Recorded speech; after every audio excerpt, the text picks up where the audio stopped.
Okay, we're back, and here we are on tape number 5.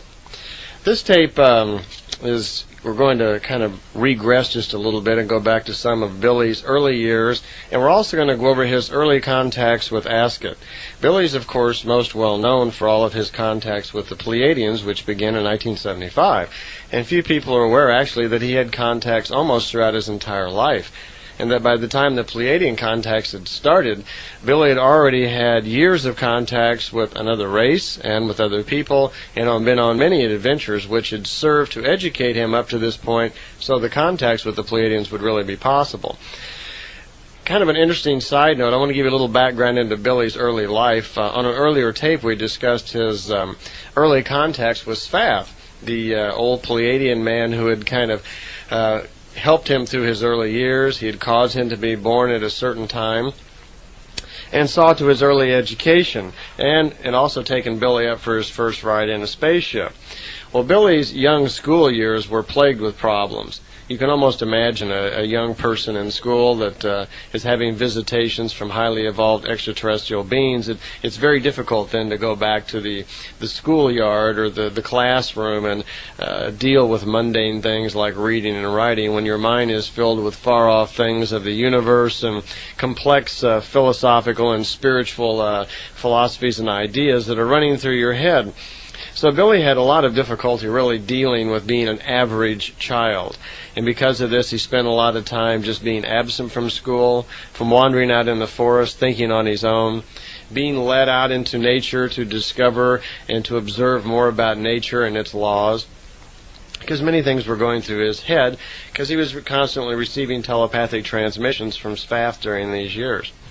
Well, what happened was Billy became kind of the town juvenile delinquent. That's what they thought of him. He was always skipping school, and anytime something would go wrong or somebody would complain about something, like maybe something missing from their house or something, they'd usually blame it on young Billy right away.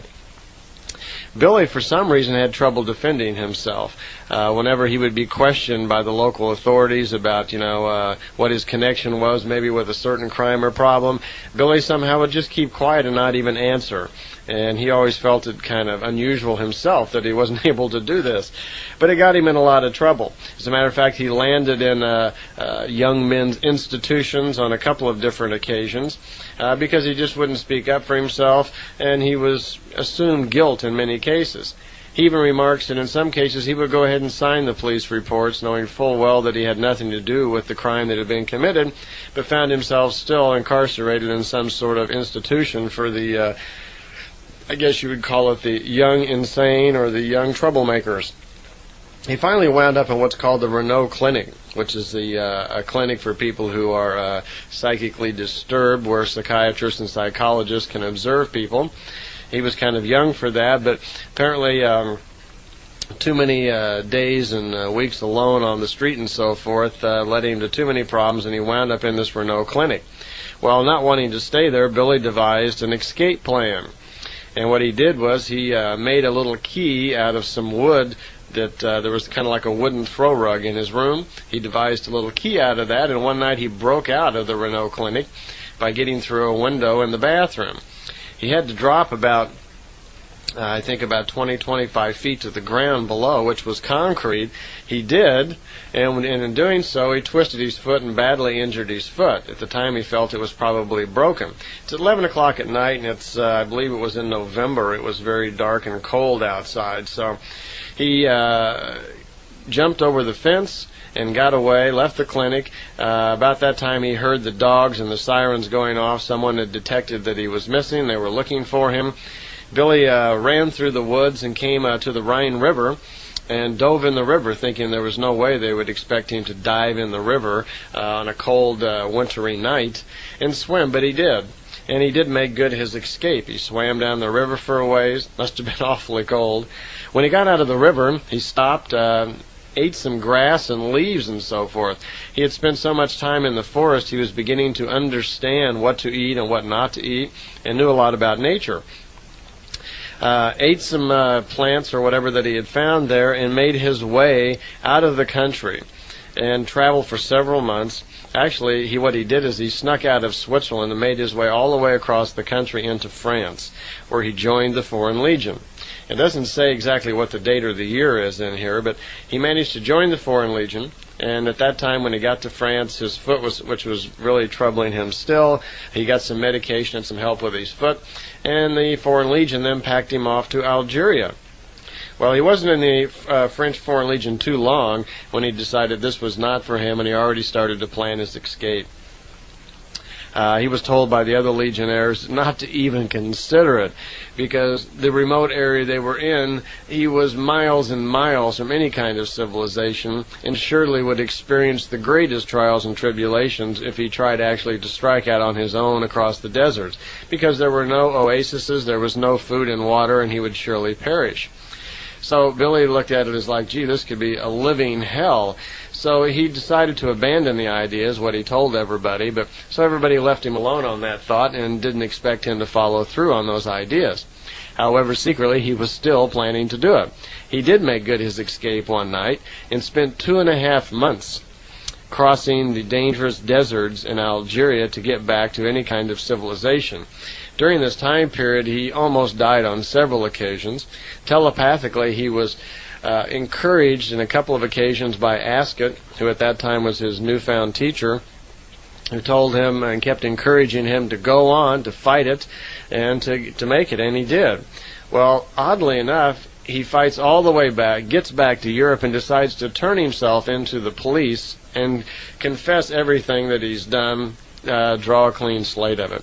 He does this and is immediately put back in the Renault Clinic again, where a Dr. Rosselli, or R-O-S-S-L-I, is how I believe it's spelled in the contact notes, he conducts an interview with Billy to see, check him out. The doctor listens to Billy's strange stories because Billy's telling him all about what's happened to him, about his contacts when he's young, his visitations with Asket, his telepathic things. And the doctor doesn't seem to be too overwhelmed with all this, but yet he doesn't write any of it down. Billy is then brought before the judge and is offered a chance to explain everything and to perhaps maybe even get off it. Again, he's not able to defend himself and instead finds himself just standing there at the mercy of the court with no defense. He is given 4.5 years in jail for his actions. And he spends that 4.5 years in that clinic and other places where he says he learned a lot about himself, life, and it was a great time to spiritually grow through his telepathic transmissions from Asket. So he had a rather rough childhood and teenage years start getting going. At that point, though, he actually finally leaves Switzerland and spends about 12 years on the road going through foreign countries, and which brings him up to where he meets his wife in Greece later on. He meets her in Greece on December 25th on Christmas Day 1965. Previous to that, he had spent years on the road, mostly in India, Pakistan, and those areas, working in all sorts of odd jobs and so forth, getting along. His contacts with Asket now, which is what I really wanted to get into, but I want to give you a little background on Billy's teenage years. His contacts with Asket actually began on February 3rd, 1953, on his birthday. That's when the sound of Sfast's voice left him. Asket's voice then came into his head and has been guiding him since during that time period. It's his goals and teachings with Asket which are most fascinating and prepared him for the Pleiadian contacts, so I want to tell you a little bit about those. Okay? He meets Asket on February 3rd on his birthday. It seems that most major occurrences in Billy's life occur on his birthdays. He was told even by Sfath earlier times that his birth was quite significant on February 3rd, that very few people were actually born on February 3rd, 1937 at that time, at that exact point at 11:20 in the morning. And they seem to be very adamant about that was a very important time for people to be born, and anyone that was born right at that moment or very close to it would be very, very special people. It has something to do with this New Age period and this jolt of new radiation energy that hits the planet and will cause increased awareness. So his telepathic transmissions from Asket begin then on February 3rd, 1953, and it's not till his birthday on February 3rd, 1956 that he actually meets Asket. About 16 days previous to his birthday, he is sent a telepathic transmission by her that she's coming, that they will actually meet. He's familiar with the location where they're going to meet because it's a place that he likes to go frequently, where he would just kind of be alone with himself and contemplating his life. So it's very cold the morning that he sets out for this contact. Sun's just been up a couple of hours, and it's freezing cold in February in Switzerland, high in the mountains. Billy goes out for his contact to meet Asket. He climbs high up on the hill where they're to meet, and he's very, very cold, and he notices suddenly this shining little, this looks like a little ball shooting down from space. It comes down very swiftly and just then stops, and then gently just floats slowly down to the ground. And it's it's a shimmering color, kind of silvery color, and it's a flying disc. So no one gets out, and Billy feels somehow compelled just to start walking towards it, which he does, finds himself just floating or lifted right up inside of the ship. He's surprised once he gets inside of the ship. There's no one there. There's just one seat, and he's alone. But he's guided then to sit in the seat, which he does. Somehow he just has I suppose that Asket's guiding him telepathically at this point. He sits down in the seat, and no sooner does he do that than suddenly the thing seems to start moving. He doesn't feel any sensation of movement, but he sees in the screens in front of him, which are projecting the outside view, that he's slowly lifting up off the ground, and he's floating over the general area. He feels telepathically Asket come into him, calm him, and explain that she will meet him, that the ship will bring him to her. He finds himself floating right over the home of his parents, where just for a brief moment Asket is giving him some reminiscence about his parents, his childhood, and she's given him a rough idea a little bit about the family that he's going to have in the future and what his life will be like. Billy notices something really strange, though. He looks down and notices that the ship is dissolving all around him. It just becomes invisible. Then he looks down and sees that he is also invisible. He looks around and he doesn't see anything. He's just in some sort of invisible form, and he looks like he's just floating in the air. Well, the ship, or whatever he's in, this ship that has become invisible, immediately moves way up high into the sky, and Billy finds himself just kind of looking at the stars. He's floating kind of half up in space, and he notes that there's a half moon out that particular night. Well, the flying device that he's in, rapidly accelerates across the country, and he finds himself looking out over the Indian Ocean.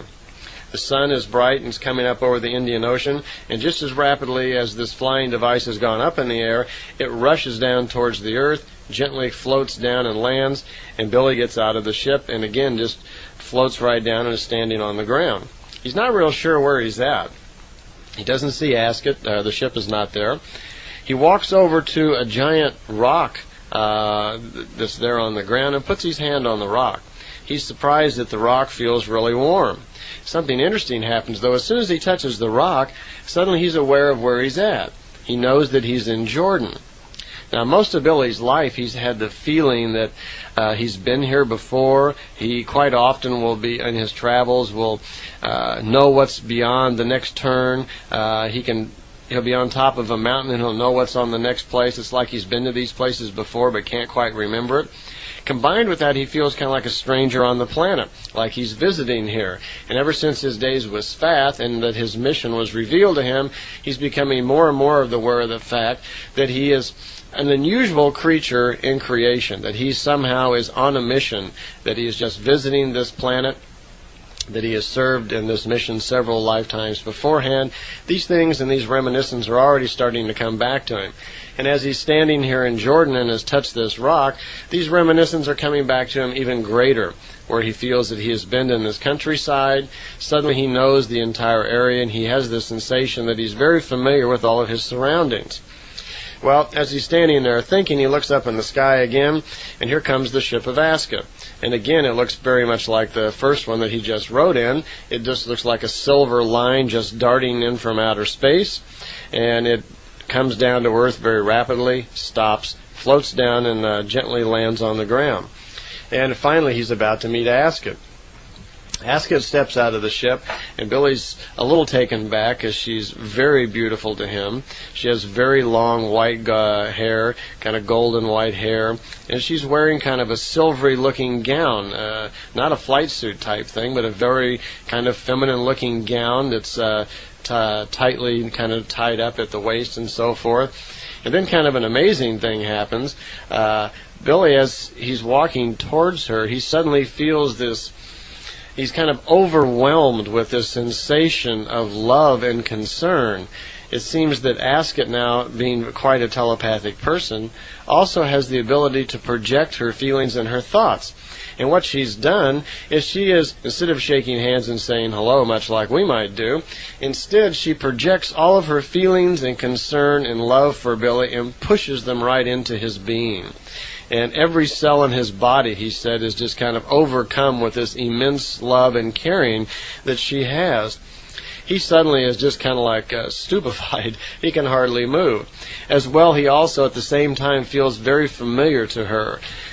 He almost recognizes her as someone that he's known before. There's this tremendous feeling, I guess, of deja vu coming over him, but he can't quite tell what exactly it is. She picks up on these thoughts and tells him to search his past life once again for the meaning to this. Not much is said at this point. They just talk for a few minutes, and she invites him to come with him right into the ship, which happens. Excuse me. They again float right up into Asket's ship, which is very similar to the one that he has just flown there in, except this one has 3 seats in it.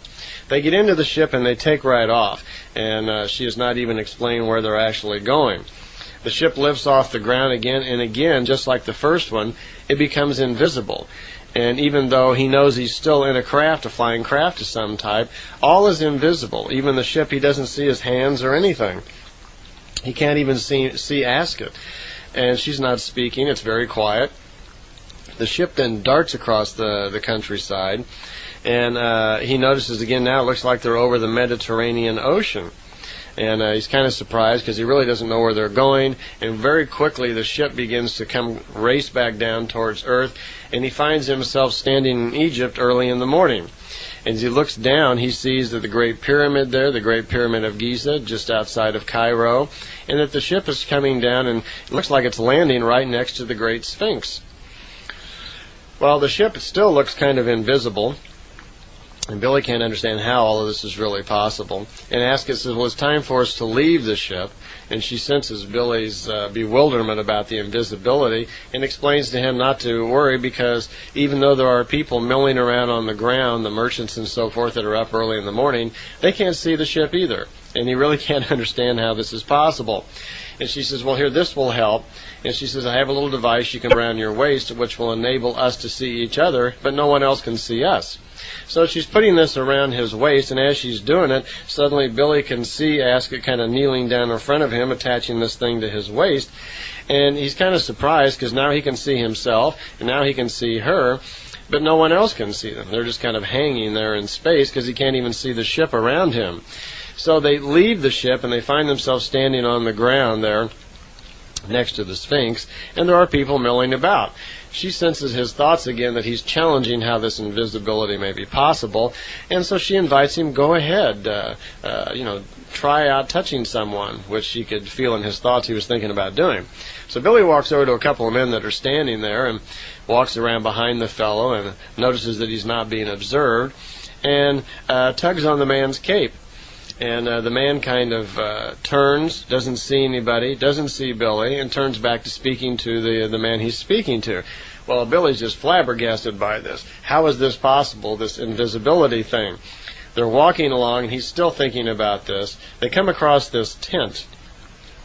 Billy ducks his head inside of the tent once more to test out this invisibility. When he looks inside, there's 7 young women there and 2 older women. One of them has a young baby that she's nursing. Billy walks into the tent. No one is noticing him again. Now, in this type of world, if young women are in a tent, they would have surely noticed a man coming in, especially one that was sitting there nursing a child. And they're washing clothes. Asket follows Billy right inside of the tent. Actually, I should be calling Billy Edward now, because at this point in his life, the name Billy has not been used. And Asket is calling him Edward, so I'll try to remember to call him Edward throughout these travels here, because the name Billy has not even come up yet in his life. That's not his real name. It's just a name that he adopts later on in life because of his fondness for the Westerns, and in particular Billy the Kid. But his real name is Edward, his middle name is Albert, and his last name is Meier. So he was born Edward Albert Meier. And at this point in his life, as I mentioned, he's still being called Edward. So Edward enters the tent, and Edward is there with the 7 women and the 2 elderly women. And for some reason, he just decides to test out this invisibility thing again. And Edward walks over to a young woman who's sitting there on a bale and who does not have any clothing on her top. Apparently, her clothes are being washed, and she's naked from the waist up. He gently kind of bends over and gives her a kiss right on the lips. Well, the woman jerks back a little bit. She doesn't see anything, but she's felt that she's just been kissed on the lips. And she looks a little bewildered and so forth, and raises up her left hand to her lips, and like, trying to figure out what happened. Well, her hand falls back down to her side, and Billy does it again. This time he moves in and gives her an even nicer, warmer kiss right on the lips. And the woman, her eyes just kind of roll back, and like she's enjoying it. And suddenly, she just seems to kind of swoon and begins to faint, like she's going to fall over. Well, Billy catches her and helps her sit back upright. The other women in here aren't even noticing this. Okay, well, I guess if they can't see Billy, what would they notice? So the woman that he's just kissed, after a minute or so, kind of clears her head and gets her consciousness and begins to explain what just happened to the other women that are in the tent. And Billy hears Semjase just kind of lightly laughing in his head. And so the other women swarm around her, and Billy says, Edward says, "What's going on?" to Asket. And she says, well, that the woman has just felt like she's been kissed by an angel. And she's explaining that to all the other women. Billy goes over, and he goes to each one of the other women that he can get to, and he kisses each one of them also right on the mouth. And one by one, they're all excited and so forth. And as they leave the tent, Billy is, remarking about why are they all getting so excited? And, will they think this is a strange experience? And Asket remarks that, no, Edward, it's not a problem, that she had pushed into the thoughts of all the women that they had just been visited by a loving angel of luck. And now that their life surely would be better in the future, because it's certainly been hard in the past. So they all feel like they've had a wonderful angelic experience. So Edward somehow feel like he contributed to the welfare of these women who are washing clothes. They no sooner leave the tent, which is right next to where the Great Pyramid is, when Asket leads Billy right into the side of the pyramid. Apparently, somehow with these devices, it doesn't say they go around and walk in the door of it. It's more suggestive that somehow they go right through the side of the wall and find themselves in these long, dark corridors somewhere in the deep part of the pyramid. They do not go up into the king's chamber or the queen's chamber. They are somehow down in the lower part of the pyramid in some dark hallways which are not accessible to the normal people and don't even know they exist. They move along these corridors. They're being very quiet, and still they're invisible. They come into a particular area where there's some big altar there. There's even a guard standing there, and Billy's a little surprised. And it's an armed guard of some type, a human-looking individual. And Asket warns Edward and telepathically to be very quiet, that they're going to move right past this guard. They don't want to be sensed here. That there are descendants of an extraterrestrial race living down here below the pyramids. There are quite a few of them. She'll tell him more about them later on, but for right now, be quiet because they don't want to be detected. They seem to move right through another wall again somehow, and they're continuing down this corridor. They continue deeper and deeper and past several guards, and soon they come into a huge hallway, kind of a big open area. Billy estimates they're probably 300 or 400 meters down below the pyramid at this point. When they come into this large open area, Billy is surprised at what's down there. There's a huge flying saucer. A big flying disc is down there, a big silver one, way below the ground. It's possibly been there for hundreds or even thousands of years. Asket confirms in Billy's mind that yes, that's true, that it's been down there a long period of time, that when the ancestors of these people came to the planet, they hide one of their large ships down there underground. And she's not sure exactly how long it's been there, but quite a while. Billy's looking around this room, and he's surprised to see also over on a platform there that there is a large cross that looks like the crucifixion of Christ.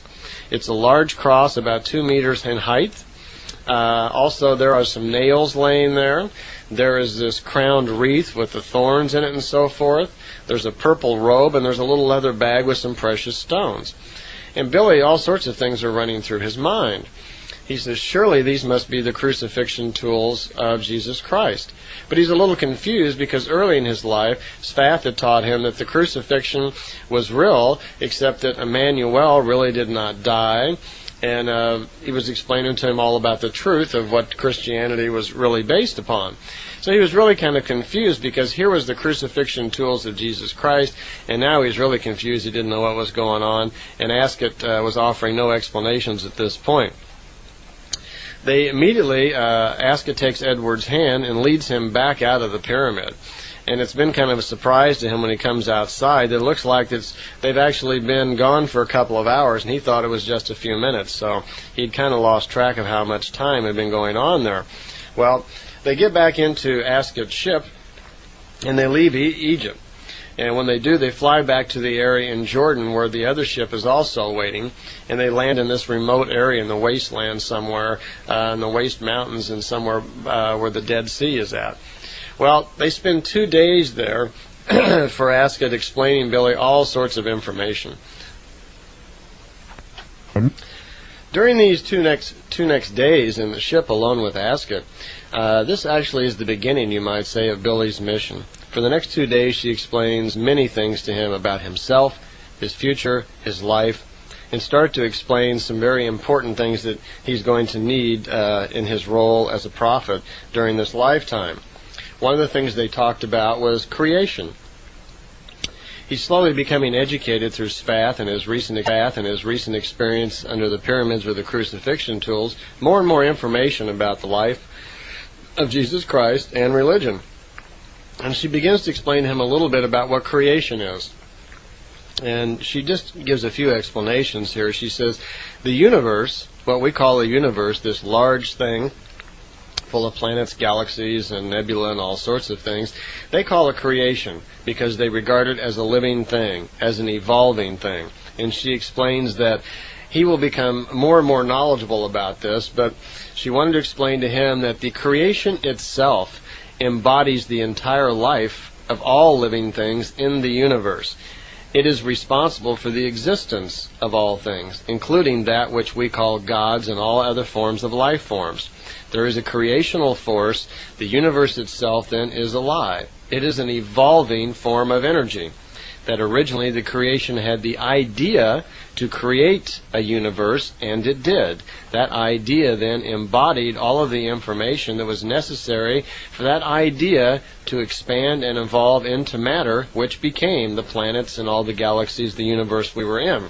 So the creation actually is the life force and is responsible for all existence in the universe. And this is one of the main things, information that's missing on our planet, and that they really wanted to start teaching Billy because this would be an important part of his mission.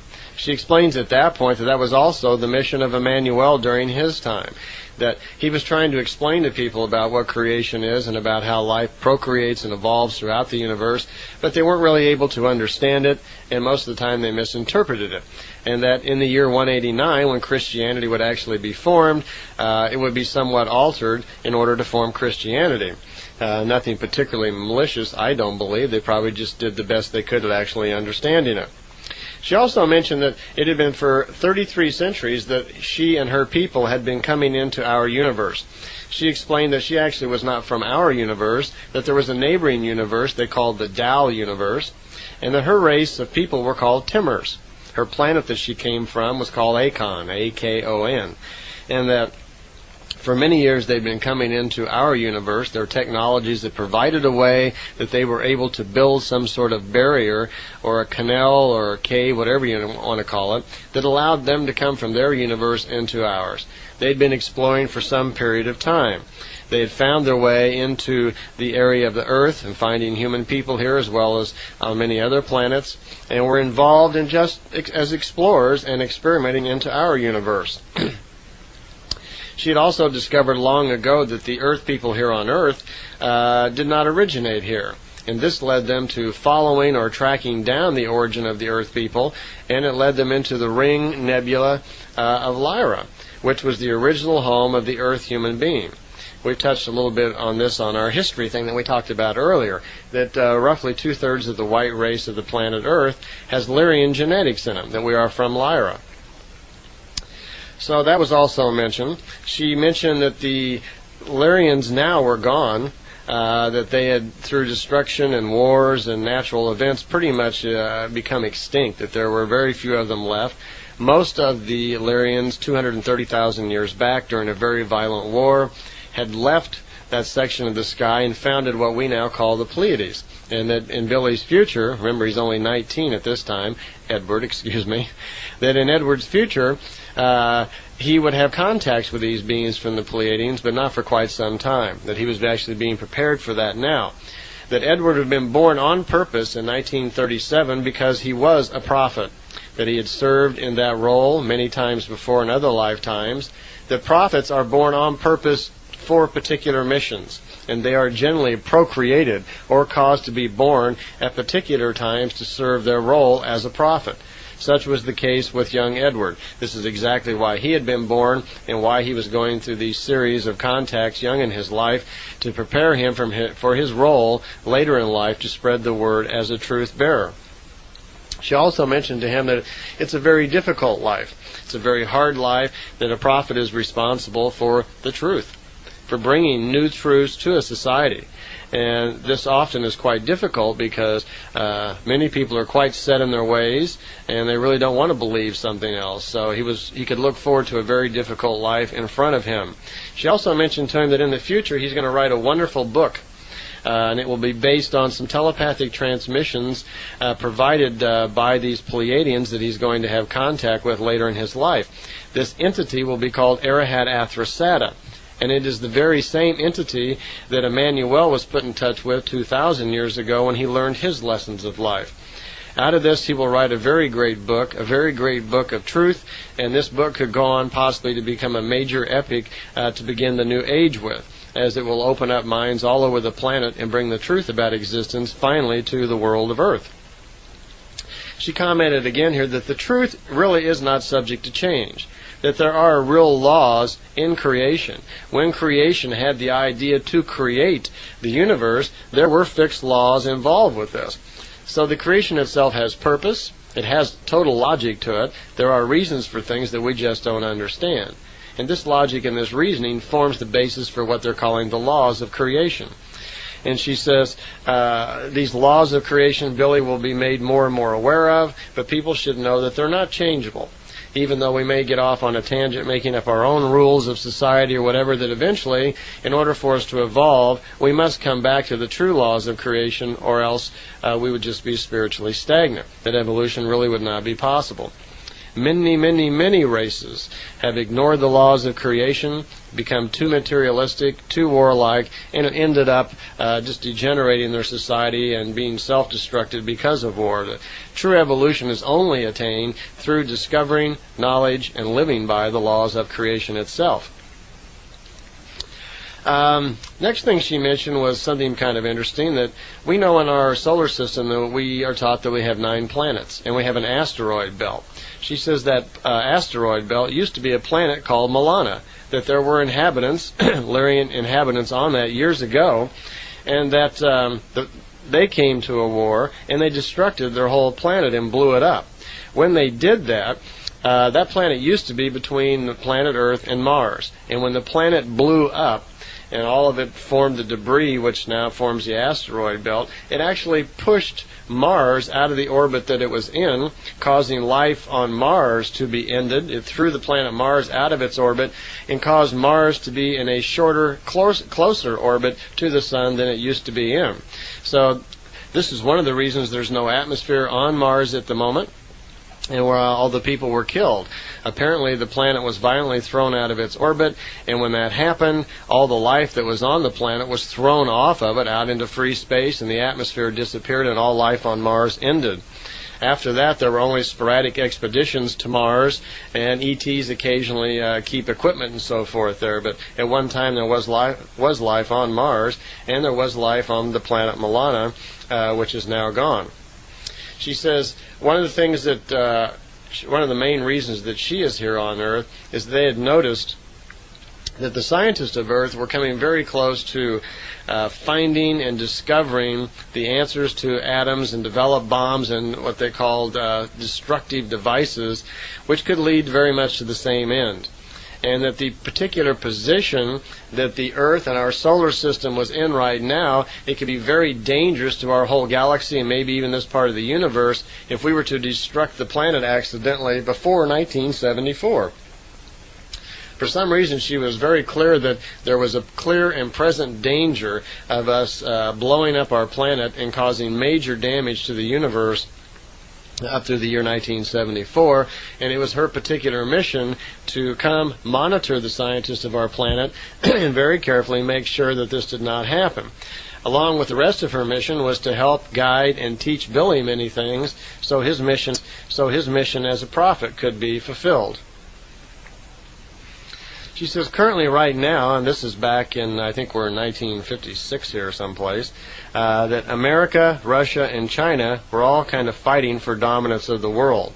Along with these three major superpowers, most people were not aware that the Jewish Zionist extremists were working very closely with certain elements of the Roman Catholic Church to cause terrorism and mass murder in many areas of the world to destabilize it. They also were fighting their own battle to gain control of the world without trying to taint their image that they had as being religious leaders, that they were undermining the general welfare and peace of the world by promoting terrorism and mass murder in certain areas and blaming it on other terrorist groups. That this action actually was being caused by the cardinals or chairs of Rome in connection with Jewish Zionist extremists. Another thing that she was providing to Billy was some events of the future. She said that now in 56 up through about the next 20 years, there were certain events which were going to happen, which needed to happen, certain political and religious events, mostly political assassinations, that needed to happen in order for the world to be on its proper course. And she said she was going to describe these future events to Billy, and that he was not to tell them to anyone because they did not want to take any chance that these events somehow may go astray or not happen. It was important that they did happen. She didn't go into lengthy explanations why, but she said these events were necessary to happen in order for our future to become more peaceful or whatever. So here are the events of the future that were given to Billy back in 1956. The first one that she mentioned was Joseph Stalin, and who was then head of Russia at the time, and she said that he was going to be poisoned on March 5th, 1953, because he would be kind to the Zionists. Of course, that event had already happened by the time that these prophecies came along. But Nikita Khrushchev would be his successor, and he would be coerced out of office in 1964.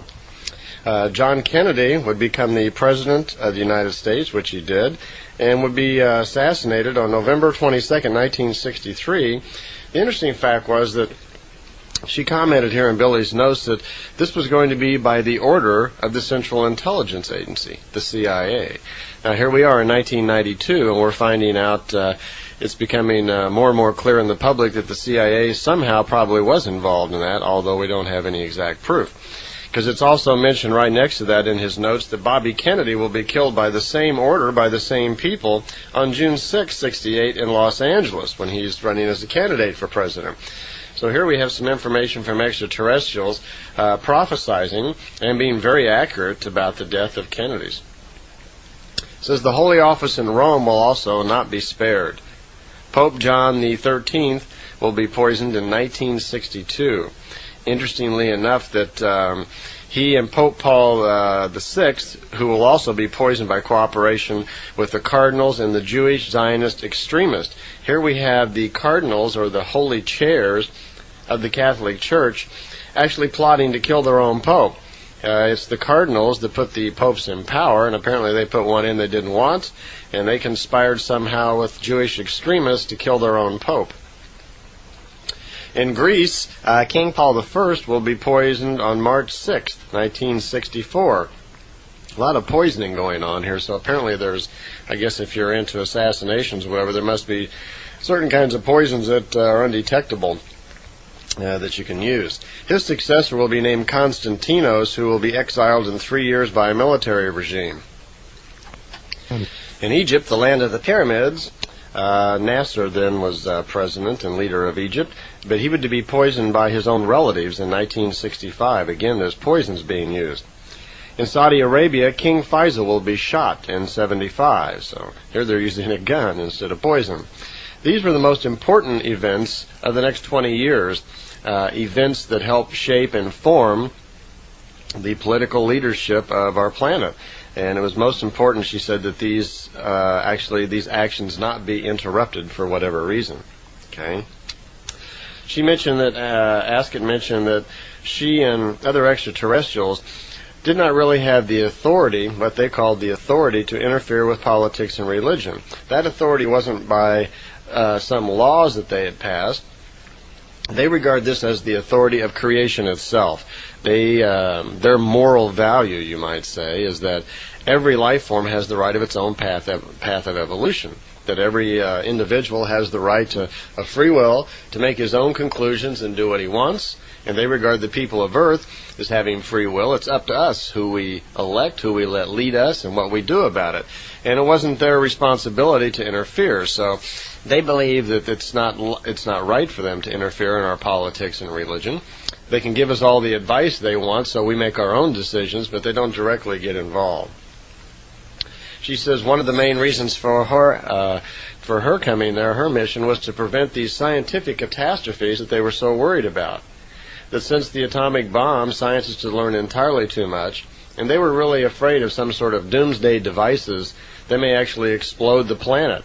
They said there was a window of opportunity open up through 1974 where the possibility was very high that scientists here on Earth would invent and develop bombs and destructive devices that could actually explode the entire planet, just like what happened to the planet Milana, ruining not only our solar system, but maybe having catastrophic effects on the universe itself. So she was particularly concerned with taking care of those particular problems, as well as she felt very strongly about her role in helping Billy prepare for his mission as a prophet. Now, I've mentioned these Baphath creatures a couple of times. We talked about Billy and his experiences going underneath the pyramids with Asket. Well, the people that were down there are called Baphath. And Baphath, you might say, are kind of a renegade Pleiadian group. About 75,000 years back, something like that, they split off from the Pleiadians, and a different faction of them, they'd come to Earth, and they'd been trying to take control of Earth for a long period of time, but not really having the capabilities. Their technology is not as good as the Pleiadians. It's degenerated a lot. And they've gotten to the point now where even our own missiles and so forth could be destructive to their ships. Apparently their ships don't have the protective screens like the Pleiadian ships do, and they're not able to even protect themselves against our missiles. So they have to be very cautious. So they've taken to trying to control the world and so forth through mind control of different leaders. So she was cautioning Billy again about this. And then she explained to him the fact that the crucifixion tools that Billy had seen under the pyramid when he was down there with her, those were designed on purpose by the Baphath. They were not the real crucifixion utensils. The crucifixion did happen, but the original crucifixion cross and so forth had already long since molded off into dust and was gone. That these crucifixion tools that Billy saw, or Edward saw down below, were fake. And they had been made on purpose by the Baphath because they were going to present them to a certain American named Reinhold Schmidt. And he would be told that these were the original tools of the crucifixion to stimulate and reinforce in him the belief about religion and Jesus Christ. And this would help to serve their interest, because people who believe in certain religions and belief structures devoutly and worship are easy to control. These are the sort of people that generally are willing to give up their free will and allow some other entity, power, or religion or whatever to be responsible for them. And they've learned a long time ago that these kind of people can be controlled easily, so it's become a standard MO or modus operandum with this group of people to always use the religions and Christ and God and so forth in their approaches to many earth human beings, because it allows them to control them. Well, let's see, once again we're getting low on tape, so fast forward this one, and I'll see you on the next side.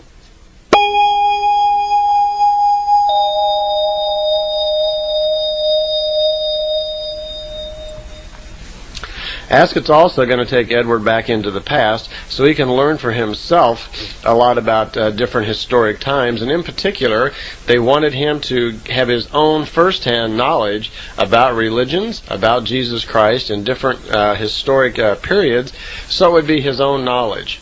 You know, when you hear information from someone else, that's just information. It's not your truth.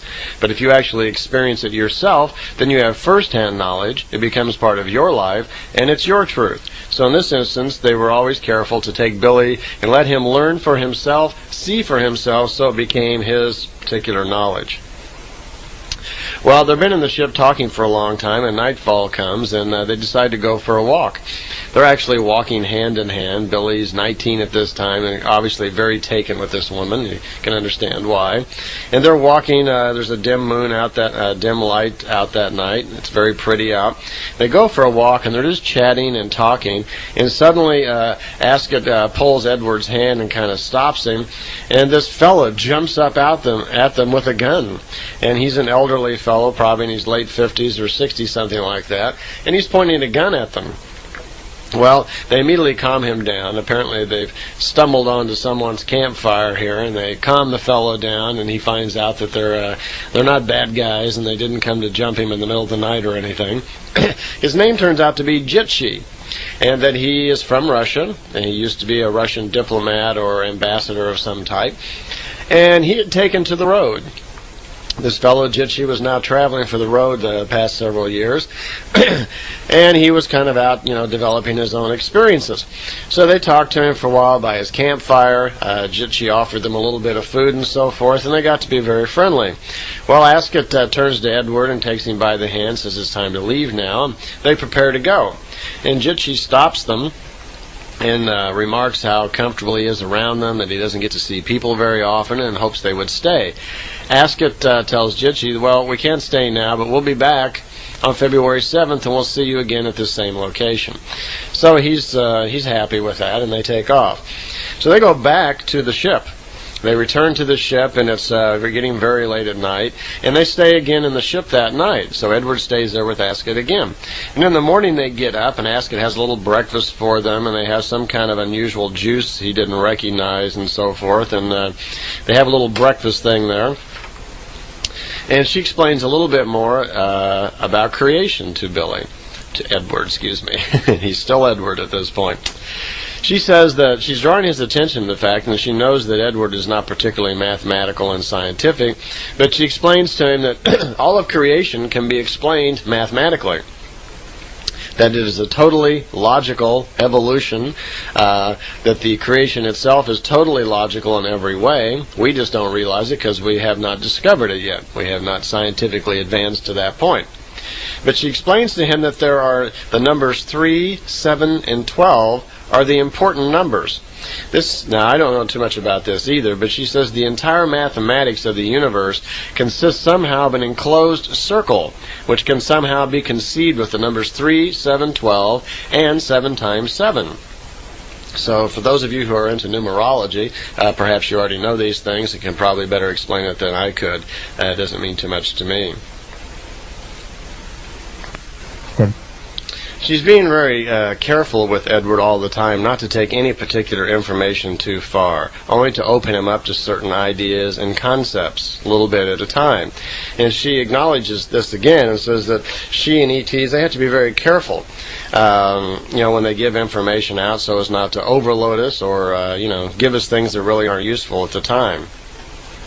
Another major concern of Asket's always was that if they gave Billy too much information, especially in the scientific areas, that it may find its way out into the scientific community, and they really didn't want this to happen. They see us as a planet anyway that's, technically way out of line with our social development, where, the majority of the planet's trying to eat and even have some health and find a home or some shelter, and then we have a small percentage of the planet, which is very highly developed. So there's a broad difference between our scientific development and our social development.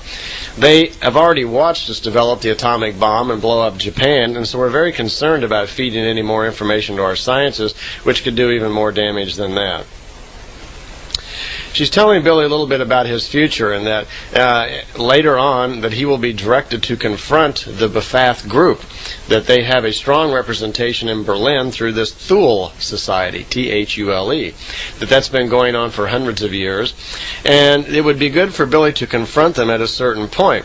When that happens, she warns him that his life will come in danger, that the life that he's about to lead, his mission in life as this prophet, bringing truth and so forth to the world, does bring a lot of danger along with it. After he confronts these Befath people, she says his life will be in danger, and it's about that time period anyway that it'll be necessary, for Billy to disappear for about a decade. His contacts are going to stop at that point anyway, because he'll be left alone for about 10 years or so, to 11 years, in order before the contacts start again, because these will be difficult, unusual times for Edward, that he will become married, and he's going to develop his family and settle down, and he's going to have to learn. All this information that's being presented to him needs to become part of his life also. He needs to learn it and make it part of himself, have cognition of it, as they say, so it becomes part of him. In other words, what they're doing is they're educating young Edward, and now they're allowing him to spiritually grow through the use of this information to facilitate his role, his mission later in life, and that his contacts would start again in the first part of the year 1975. Well, Asket tells Edward it's time to leave now. They're still in Jordan. So she leaves, and Edward gets into the small ship that he came in, which is still parked there, and he returns back to home where he started out. 2 days go by, and of course Edward's pretty excited, because she's already told him they're getting ready to take some other time travels and back into religious historic times, back to the year 32, around the time of the crucifixion. So he's pretty excited about this. 2 days go by, and Billy once again returns to the same spot where he was picked up before. But this time Asket comes in the ship instead of just an unmanned ship coming for him. And they return back to the same spot they were at in Jordan. And she explains that this time they're going to travel back into the past, like she told him, to increase Edward's education. And she begins to explain to him while they're waiting, while they're on their way to Jordan, a little bit more about his future. She says they don't normally tell Earth people about their future too much because they can't bear it. It's not good for people, for instance, to know about their lifespan, about who they're going to marry and so forth, because one of the problems is if they tell people, they'll probably mess it up. You may not agree with the way your future's going, or the one that you have planned out for yourself at the time, and you may be able to try to make changes in that, which can have cause and effect in other situations. So normally, she says, most people can't understand and bear their future, and so they don't tell them. But they were telling Billy because in his life as a prophet, he's going to need to learn more and more about self-control, that he's going to have many hard times, many difficult times, and he's going to have to let them happen and go the way that they're going to go. He has to understand his future and actually live it the way that it's going to happen. At this point, Edward still has both arms, and she explains to him that he's going to lose his arm, even though she knows exactly when and where. She doesn't tell him exactly, because she doesn't want him to know the exact time. She just says it'll be between the 1st and the 5th of August in 1965, which it did turn out to be. She says at that time, right around that time period, that he will change his name and start going by the name of Billy. She says you'll be known all over the world by this name, and unfortunately it's going to cause you lots of personal misery, which in a way it kind of has, because it's Billy now is fairly well known around the world, and it has caused him a lot of problems. He's had several attempts on his life, His family's been harassed quite a bit. His life really hasn't been his own, and only the last few years has he really tried to force his own privacy to kind of get his world back together. She tells him that he'll marry a 17-year-old girl in Greece, and that he'll have 3 children with the names Atlantis, Gilgamesha, and Methuselah, using the old names. And that he will have 10 years of very hard life before his next contacts are going to start, which will be in 1975. When these contacts in 75 start, which will be with the Pleiadians, she says around that time period he will be invited to come to Germany to address a UFO Congress there in Berlin. And once they find out, though, the types of things that he was going to say, the kind of truths that he's going to talk about, they'll cancel his engagement. They won't want him to speak because Billy's going to speak some very hard, harsh truths about life and religion, and this UFO group there is based all around religion. This is a UFO group who believes they've been contacted by ETs who are somehow sent on behalf of God. And they are, believing this, and they are, don't want Billy involved now suddenly in their operation because he's going to come and tell them the truth about creation, and they just don't want to hear that. She said it's also important that no one uses the name that Billy had been traveling by in Persia, which was Phantom. Apparently, even though his name was Edward, on his travels around and so forth, he was using the name Phantom for some reason. Now, I don't know where that came from. But she told me from that time on, from 1975 on, he should never use that name again. He should only use Edward and Billy, which will be his new name at that time. At that particular time of the contact, she said that there was 2.7 million people on Earth who had seen a UFO. There were 3,104 Earth people who had actually had contact with extraterrestrials. Most of these contacts were telepathic. Some of them were actually physical contacts. There are seen to be, around 3,000 ships a year come into our atmosphere. A very small percentage of those really have very much interest in us. They just kind of look over the planet or stop and get something, pick up whatever they might want. But a few of them actually will have some physical contacts from time to time with Earth beings. These will generally only be 1 time or 2 times because they're just passing by. They very seldom ever lead into anything, on running. So there aren't really that many people out there that have, actually had contacts with the ETs. She said also, beginning in 1964, that he would start writing down all of his contacts. And again, we're still in 1956 here. She told him beginning in 64, he'd start writing them down, and it would be with the help of the technology from extraterrestrials, that he would continue to have meetings, contacts, teachings, and so forth, just like was going on here. It wouldn't be necessary for him to take notes and write them down, that the extraterrestrials, and in particular Asket, had the ability to store all of the thoughts and words and feelings in their own subconscious. And they had devices on board the ship which could recall these words, thoughts, and feelings from their subconscious at any time, and they could forward them on telepathically to Billy so he could actually write down all the notes from his conversations. And this is what did happen over the years. When Billy's contacts with the Pleiadians started, that's exactly what they did. He would be on board a ship. All the thoughts, feelings, and words and so forth were recorded into the subconscious of Semjase. And later on, their devices would actually pull these thoughts back out of the subconscious and telepathically send them to Billy so he could type and write down all of his contact notes. Well, they settle down and go back to sleep again in the ship, which they do. They spend the night again in Asket's ship there in Jordan. And they're woke up in the morning by a gunshot, which they're kind of surprised. And Billy looks outside, and there's Gypsy standing out there with a rifle. Well, this is kind of a surprise. They come out of the ship, and here's Gypsy, and he, of course, is greatly surprised to find this big silver beam ship, or I guess you should just call it a flying saucer here, because it's not a beam ship type drive. Asket's ship were different. So they have to go through this process of explaining things to Gypsy. Gypsy, of course, gets very excited, and suddenly he says, "Oh, God, you guys must be from Venus or Mars or something." And Asket's saying, "Surely we're not. We're not from there at all. There's no life forms on Venus or Mars." And Gypsy's pretty excited, as you might well understand. And he thinks Edward and Asket are probably both ETs. And Edward's informing him, no, that he's an earthworm just like him. and he's from Earth, and that the lady Asket, is an extraterrestrial.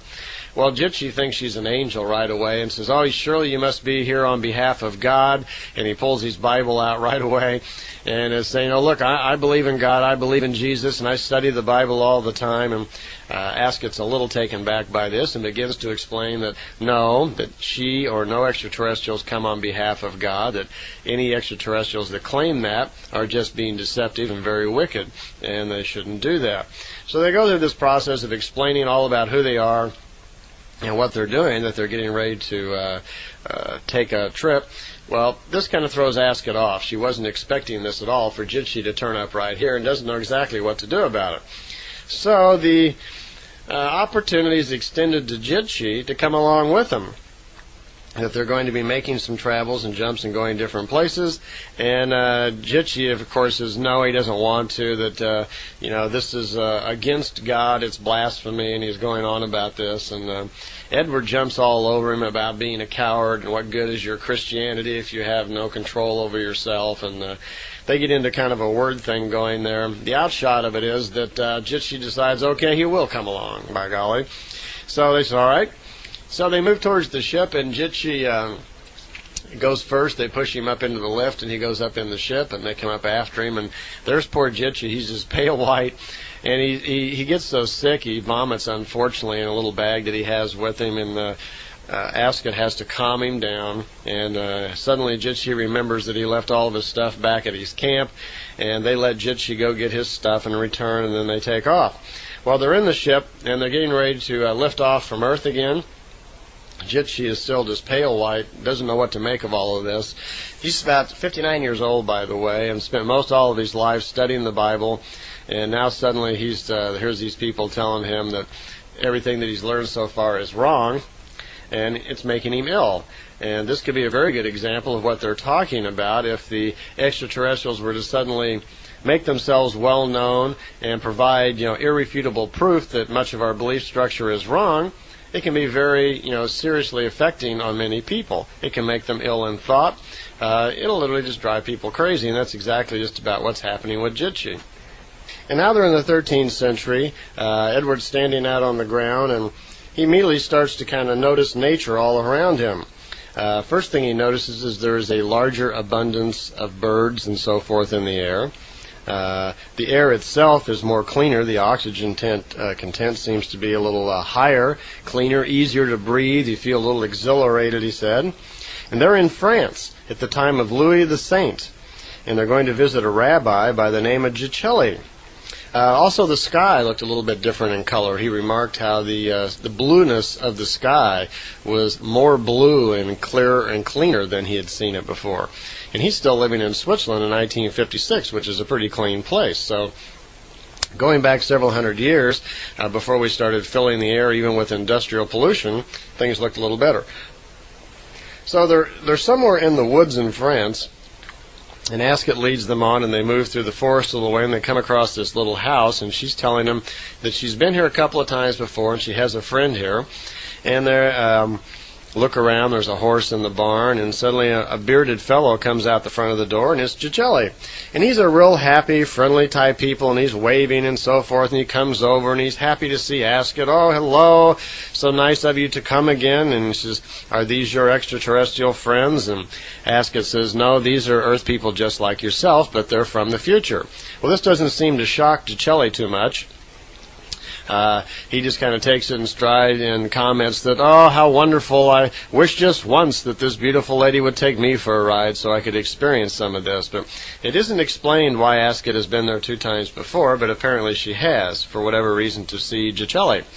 Gypsy is already known in the area as kind of a magician and a person who fools around with unusual things and so forth. So right away he notices Edward's lantern that he has with him, a little electric lantern with a light on it, and he asks him about what that is.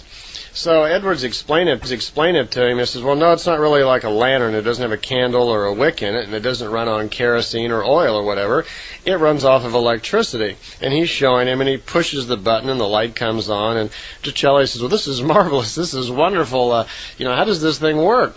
And Gypsy remarks that he knows a little bit about electronics and would be happy to spend a few minutes explaining to Gypsy how the thing works. And they say, fine, you go ahead and do that, and Asket and Edward wander off someplace else, and Gypsy and Gypsy are kind of hanging out together for a while, and they come back together in a few minutes, and Gypsy says, he asks Asket, he says, listen, I've got some things here that belong to Gypsy that he gave me, can I take them back with me? And she says, sure, I guess if you want to. And he says, this would be great, then I would have like antiques from the 13th century France to be worth a lot of money. And Edward jumps on him again about being a materialist, and he says, oh, you're having this fascinating experience, and all you think about is making money. And they get into it again.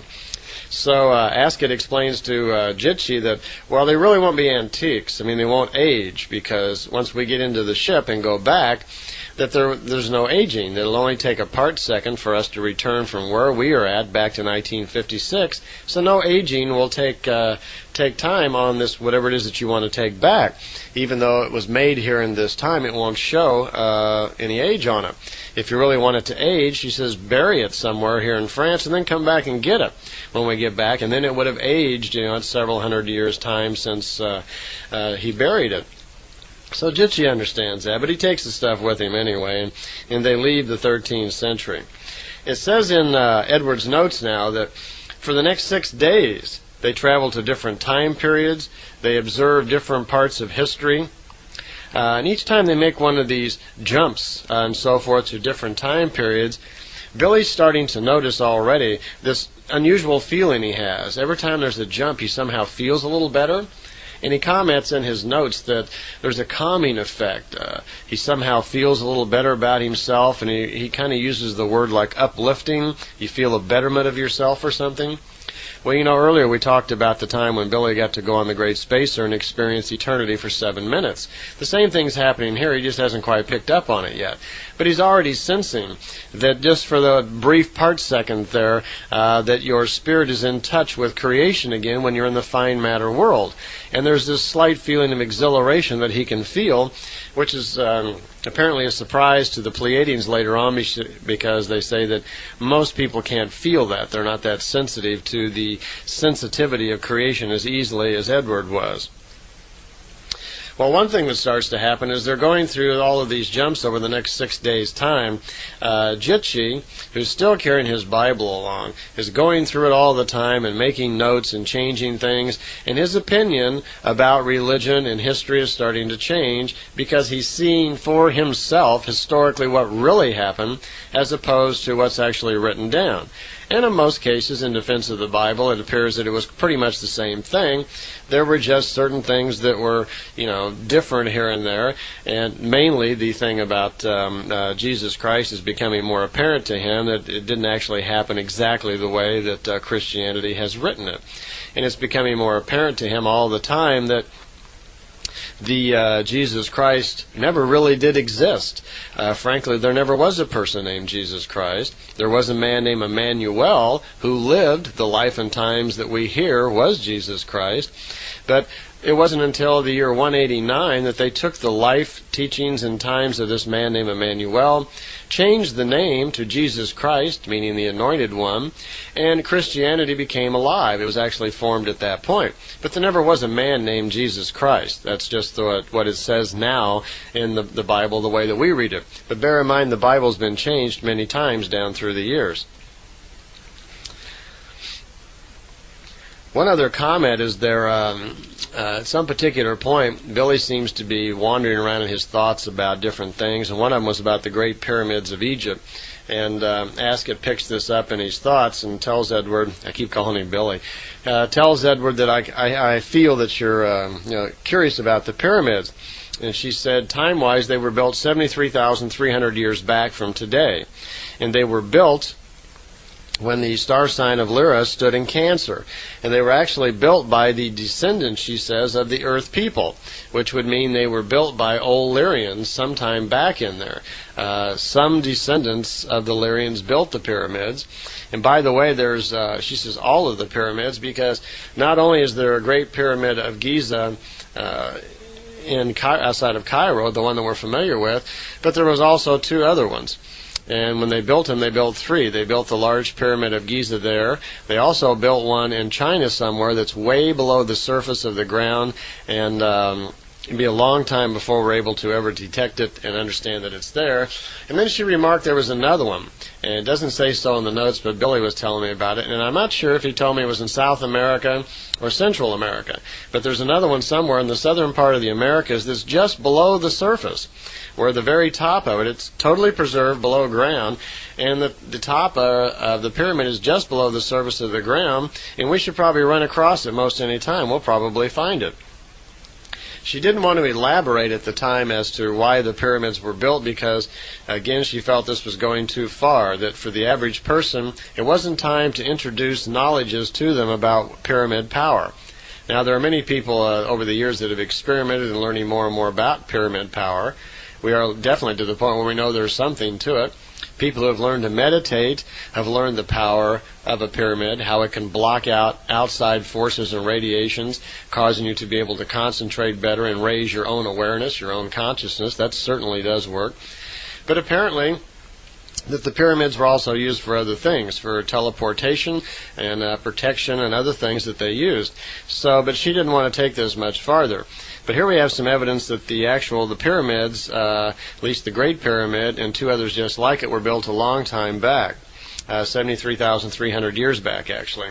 She said that the pyramids stood for a long period of time with no one really paying any attention to them after they were built. During the time of the Great Flood, which she says our modern scientists are off about 1,000 years on the time of it, that it was actually over 10,000 years back to the time of the Great Flood, 300 years previous to the time of the Great Flood, there was in the Egypt area, there where the pyramids are, there was a king named Saluk who had a son named Sarid, S-A-U-R-I-D, and his son Sarid had the gift of future vision and could easily see things coming to pass in the future. And at one point he saw a very destructive thing. He saw a great comet hit the earth, causing the earth to actually roll over, great storms, lots of water, where the ocean would jump out of its bed and roll over the land. And he saw his country land in Egypt buried in water. He told his father about this. His father, who was very aware of his future vision capabilities, called together other astrologers and scientific minds of his time to offer their opinion on what his son had seen. And they agreed that yes, and it would probably happen, and they felt very strongly, based on their abilities in astronomy, that there would be a large comet probably hit the earth about the time period that his son had set. So King Saluk ordered that the Great Pyramid begin to be prepared for the possibility of this catastrophe. And in so doing that, apparently they remodeled the pyramid again. I was told over at Billy's house that the pyramid originally had gold on it, that it was gold covered. Now, what they did, the gold was gone apparently by this time and been stripped off by someone, we don't know who. And that King Saluk's people began to cover it with lime mortar, so it would be waterproof when the great floods came. Well, they did that. They even left inscriptions on the pyramid so the people over the next 300 years would also know what was going to happen and what the pyramid was for. And at the time that the Great Flood actually happened, the people of Egypt actually did hide out inside the Great Pyramid underground in the underground city that had been dug out and built down below where Billy's already visited. And they stayed down there until the waters receded. So the pyramid was actually used for that, and that's how it became covered with the limestone, and how it was remodeled over 10,000 years ago. It was stripped of its limestone later on, and it's been remodeled a couple of times apparently after that, but its origin was over 73,000 years back and had nothing to do with the Egyptians. The Egyptians, of which King Saluk was an Egyptian, was responsible for resurfacing and recoating it with limestone. Hence, this is probably where the idea that the Egyptians actually built it came from. They didn't really build it. They just kind of remodeled it. Another thing that Edward was thinking about was horses and animals, and she picked that out of his thoughts too, and commented that the horse did not originate in Europe, as modern scientists and archaeology think, but actually the horse originated on the continent of America. that there was, way back over 50,000 years ago, there was a large settlement of extraterrestrials, and this was the time period of Pelagon, his people. They brought the horse to Earth, and because this was the continent that they lived on, and that the horse then was very common and very popular on the American continent. The great wars that broke out later on and destructed that area, the horses on the American continent all disappeared, leaving the horses that were also in the European and Asian continent, leading archaeologists to believe that that's where the horse originated. But it didn't. It actually originated in America. And she said the horse back then was called a Hipparion, or Hyperion. I'm not sure exactly how it would be pronounced. It's Hipparion. She says, as evidence of some of the great wars and some of the very destructive devices that had been used by ETs in the past on Earth, we could look to Death Valley. The Death Valley was the scene of a great war at one time where terrible weapons that dissolve things were used at that time, and that's why it's all flat and out there. The dissolving weapons, literally just some sort of particle beam something or other that they used. Unlike just an explosion where you blow things to bits, these weapons just dissolved things and they were gone. Okay, at this point, we're at a point after 6 days where they've been on several travels through historic times and so forth that Asket explains to Edward and to Gypsy that she feels that they are now both very prepared to go back into the time of Jesus Christ, Emmanuel, and that their education at this point now should serve them well, so they will better understand, and it is time for Edward to actually meet Emmanuel. At this point on the tapes, I was a little quandary whether or not I should go on with this or not, but what I'm going to do is I'm not going to continue on with the time travel back into the year 32 right here with Edward, because I want to tie that together with the rest of the information about the Talmud of Emmanuel, the writings of Emmanuel, on two separate tapes.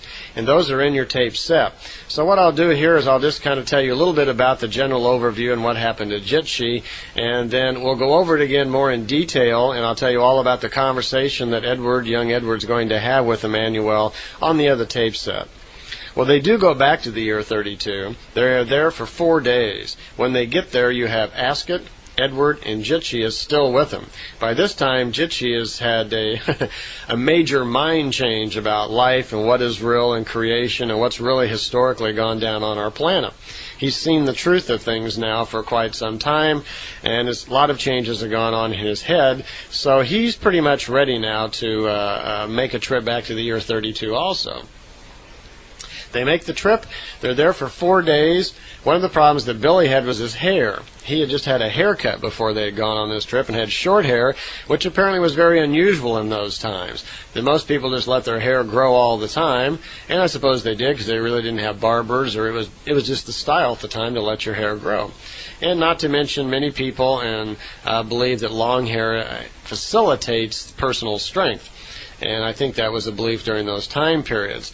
It was probably just an excuse not to get a haircut. But for whatever reason, most people had long hair at the time, and so it was out of place. So Asket got some robes that had hoods on it, kind of like a monk sort of look, and that's what they wore during the time period. And because the language at the time, Aramaic, they did not understand, they were still using language translators around their belt so they could understand people of the time they were in.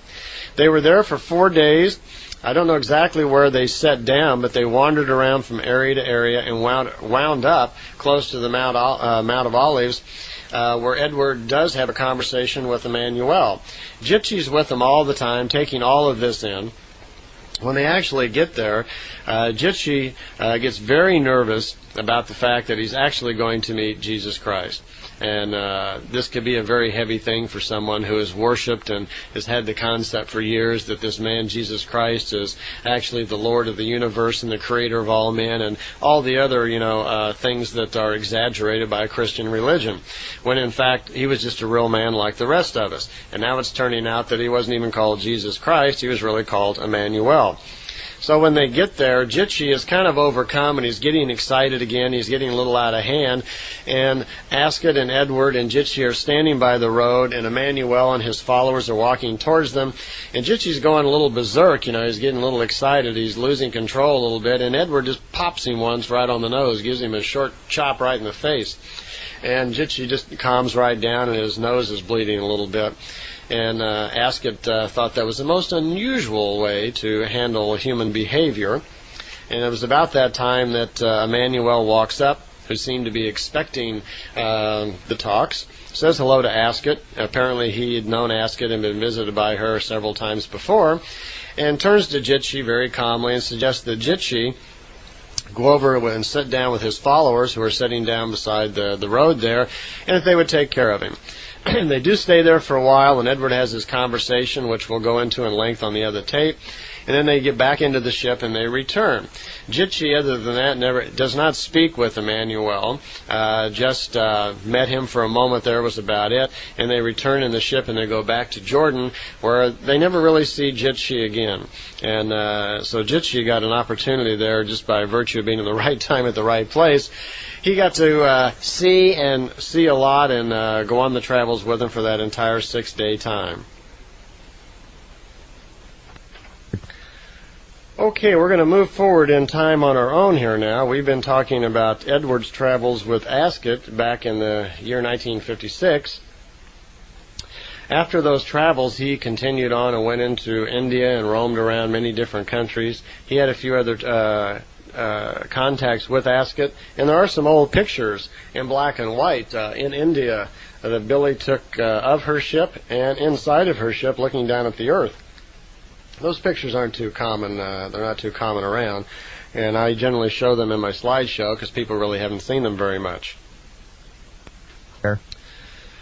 But his contacts after a while with Asket were mostly telepathic towards the end, and then he didn't see her again for the longest period of time, except, of course, when he was reunited with her for just a small while he visited the great spacer of the Pleiadians. Well, let's move back up now. We're up to 1975 again, October 20th, and Billy's having his 36th contact that has gone on now since over a 10-month period. So it's been 10 months and he's had 36 contacts, so you can see they're happening quite regularly here. All in all, there's going to be over 135 of them before they actually stop. Okay, he's now having contacts with Semjase. He's now known as Billy, so I can remember to call him Billy all the time instead of Edward. Beginning in 1975, he started using the name Billy for everything. Okay? At this particular contact, Semjase seems to be a little upset, and because numerous times they've quizzed Billy about his public speaking, and Billy keeps saying he's gonna, and then he says he's not gonna, that he's just not cut out for it and he can't do it, so he's going to get his friend Hans Jacob to do it. And he's been working with Hans apparently to do some public speaking, and Billy writes his speeches out word for word, more or less, so Hans can read them, I suppose, is the general idea. And they've been working on some speeches, and Hans apparently is kind of chickening out and has written a letter back to Billy, and the letter he would like for Billy to take to Semjase and read to her, because it's stating all the reasons that he doesn't want to do the speaking. In particular, most of the reason is to do the speaking. In particular, most of the reason is the fact that he feels that the information is too harsh, that it's going to be too shocking for people to hear many of these things, that it will be very disturbing to them. And he's probably right. You can't just show up somewhere at a meeting and start talking about things and telling people, well, this is what life is, and there isn't any God the way you think of it, and everything you know is wrong. Well, that's not exactly how you approach people. But on Billy's hand, he's telling Hans that the truth can be very harsh, and quite often when people are led astray, that to hear the truth about things can be rather shocking. That's also true. But there are ways to present information so people don't feel challenged and threatened. I mean, after all, just like Asket says, we're all on our own path of evolution, and even though you hear somebody say something, that doesn't necessarily mean you're going to believe it. We're all working on different things at different times, so it's important always when you present information, you present it just as an inspiration, and just for what it really is, it's just words of information. It's not part of anybody's life yet. They haven't experienced it. So people who are open-minded, and remember, be open-minded, it's a sign of intelligence. It's okay to listen to things. Anytime you feel yourself getting too locked into something, too dead set on something, you're probably getting a little closed-minded, and you want to be cautious. You may have run across some absolute truth that you can now keep for now on, and that's good to hang on to. But in many cases, people get very hard-headed about things which are incorrect anyway, and it's very hard to get them loose from it. So I can appreciate Hans's problem, especially in Europe. I've had my own experiences with people in Switzerland and Germany, and a little closed-mindedness here and there, so I can understand what he was up against. Well, anyway, Billy has shown up at the contact with a letter from Hans stating that he doesn't really want to do this. But before he gets a chance to say anything, Semjase is rambling on about how disappointed they are that Billy's not doing any public speaking, that he has jeopardized the mission. They're 10 months into the mission, and he's not moving ahead with this, so they've decided to put Billy on probation, that they're not going to see him for a month. It'll be sometime in November, so he has time to think this over. And that they feel they've been deceived somehow by Billy, because he has said all along that he was going to do public speaking and get the information out to the public, and he's not done this. Well, Billy, of course, he stops her and he calms her down because she seems to be, a little excited. And he calms her down and explains that he has been trying. And here's a letter from Hans explaining what he's doing. And she reads the letter, and she's really kind of taken back by it a little bit and surprised that Hans is taking the attitude that he is. Because you got to remember, the Pleiadians, even though they're older than us, have higher technology, that doesn't mean they understand us that well. They don't live in the same kind of morality. They don't have the same kind of problems, especially social problems and social pressures like we do. Hans has got a tough problem here. ETs have come and educated Billy. They have not educated Hans. Billy's just giving all this information, writing a speech out for Hans, and expects Hans to go out like a little robot in front of a crowd and read this stuff off. Well, that'd be a tough job, especially since it's not Hans's truth. Hans hasn't had the benefit of all the experiences that Billy has, so it's not true for him. It's just secondhand information. He may not even believe in a lot of it yet. So far to him it may just be information. Well, at any rate, Semjase's upset by the letter. She goes back to the beam ship with Billy, and they get Ptah on the screen there. They're kind of having a conference call of some type. And she reads the letter again to Ptah, and Ptah understands, and he comments that he understands Hans's situation, his problem, but he also understands that Hans is, in his letter, apparently kind of twisted things his own way too, and has accused the Pleiadians of doing things that they haven't, and he's accused Billy, and he's calling Billy names and so forth, that he's this and he's that. So Hans has gotten a little excited on his own also. So Ptah just calms everybody down and says, well, that's fine. If Hans doesn't want to do it, we understand. Everybody has to make their own decisions, and he's not particularly upset by it at all. As a matter of fact, he seems to have a very highly evolved, open-minded view towards all people, and understands that people have different problems with different things in life, and that's okay. We all just kind of have to follow our own path. I know for myself, it was a big lesson for me younger in life when I finally dawned on me one day that we do have to give everybody space to be themselves. And when we can start looking at somebody else as just an individual spirit on their own path without any prejudice, and when we quit looking at them materially, when we look at them just as a spirit of nature or a spirit of God, or whatever you want to call it, on their own path, then you can start to appreciate them. You almost find a little humor in looking at someone and seeing what they're doing with their life. But then you don't feel prejudice and anger. I've always kind of been like that, and it was refreshing for me in this material to find that attitude even more reinforced. I don't always find in the contact notes where the Pleiadians are particularly aware of this, even though they say it, but they seem to have pushed a lot of on Billy, telling Billy how important it is that he do things, and leaning on him by telling him, that the world is going to go bad if you don't perform this mission, and the whole world is waiting on you. And there's a lot of pressure on Billy to perform back in these times. So it's not hard to understand why he's had the difficulties that he has in life.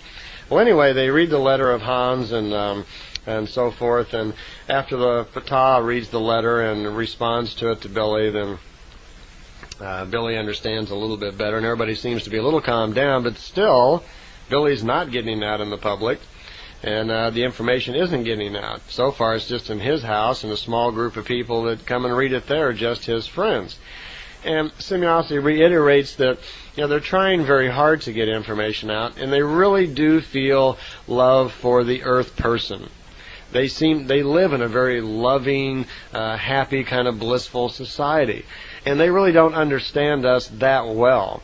They don't have hate, anger, prejudice, and jealousy on their world like we do. They are kind of more like Spock in a blissful meditation, just kind of a even-tempered, blissful sort of person, is the impression I get about them. And they have trouble understanding how to relay information and expect reactions from us, the earthworms. And I suppose that our logic and our attitudes sometimes are quite a surprise to them. I think they can't understand why Billy just doesn't go out on the street corner and everybody will listen. Well, as they've been speaking so much about Hans, and they're in the beam ship, Semjase wants to show Billy something kind of unusual. She says, quite often, because they have trouble understanding Earth people and people on other worlds when they're studying them, and I do believe that part of the Pleiadian contacts were probably mostly just like an experiment on their end. There was only a handful of the Pleiadians that actually had the contacts with Billy. It was not like the whole Pleiadian race came here to make contact with us. There was just a few of them. So I think it was kind of experimental on their side, too, to see, to try to learn more about how to understand us. So there's a lot of different ways to look at these Pleiadian contacts. She says one of the devices that they have on board the ship is a device that actually can read the conscious mind and the subconscious mind of someone and even look into their future a little bit. Apparently the ability to see the future or future visions is within all of us, that we are really creating our future as we go along, and as proof of that, she showed something to Billy. She says, watch this. And there's a little device that looked kind of like a world globe or a round ball in the ship, and she put her hand on it and she says, now think of Hans, which she does, and she saw Hans on the screen. Billy says, well, I can read that screen. And apparently what you see on the screen is some sort of symbols and so forth. And these are symbols that Billy had somehow learned in meditation when he was younger. Things that have been opened up in his mind about sign and symbols and what they mean and how to translate them into language. Billy begins to read some of the symbols on the screen, and he says, I understand that. You're looking at Hans on this ball. And she says, yeah, I am. And he says, well, wait a minute. That's not Hans now. That's Hans in 2 days, right? And she was surprised that he understood the symbols actually as well as he did. Once again, the old problem with tape, so I'll see you on the next side.